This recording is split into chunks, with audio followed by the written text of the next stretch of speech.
Assalamualaikum warahmatullahi wabarakatuh. Perkenalkan, nama saya Syafa Armia Ramadan. Saya dari Digital Content Broadcasting angkatan 2022. Di sini saya akan mempresentasikan hasil PowerPoint yang saya buat.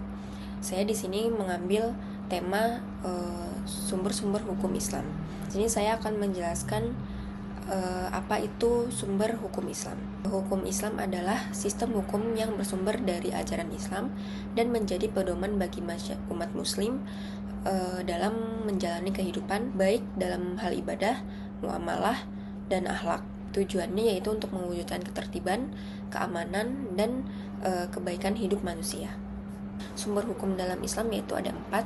Yang pertama Al-Quran, yang kedua As-Sunnah atau hadis Nabi, yang ketiga ada Ijma' atau ketetapan ulama, yang keempat ada Qiyas atau analogi hukum.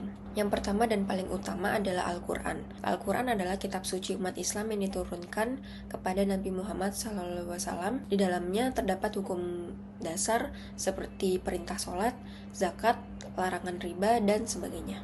Selanjutnya ada As-Sunnah atau hadis Nabi, yaitu segala perkataan, perbuatan, dan ketetapan Rasulullah SAW. Sunnah menjelaskan dan merinci ajaran-ajaran dalam Al-Quran. Contohnya, Al-Quran memerintah umat muslim untuk sholat, tapi tata cara sholatnya dijelaskan oleh Nabi Muhammad dalam hadis-hadis beliau. Yang kedua di sini ada As-Sunnah atau hadis Nabi, yaitu segala perkataan, perbuatan, atau ketetapan Rasulullah SAW. Sunnah menjelaskan dan merinci ajaran-ajaran dalam Al-Quran. Contohnya, Al-Quran memerintahkan untuk sholat, tapi tata cara sholat dijelaskan oleh Nabi Muhammad dalam hadis-hadis beliau. Selanjutnya di sini ada ijma', yaitu kesepakatan para ulama terhadap suatu masalah hukum setelah wafatnya Nabi Muhammad SAW. Ini penting karena tidak semua masalah baru bisa ditemukan jawabannya langsung di dalam Al-Quran atau hadis. Contohnya seperti hukum memakai teknologi baru dalam Islam atau transaksi ekonomi digital.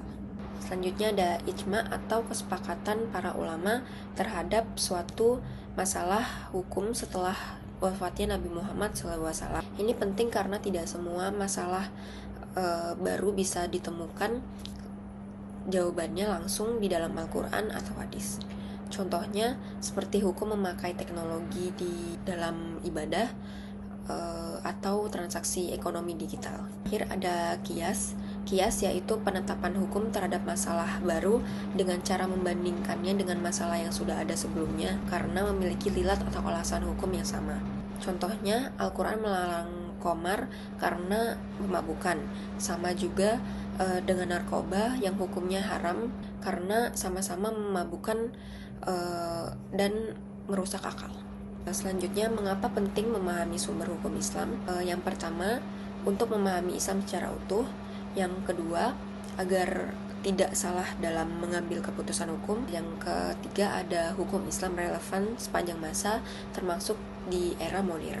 Mungkin sekian dari presentasi saya. Bila ada salah kata mohon dimaafkan. Wassalamualaikum warahmatullahi wabarakatuh.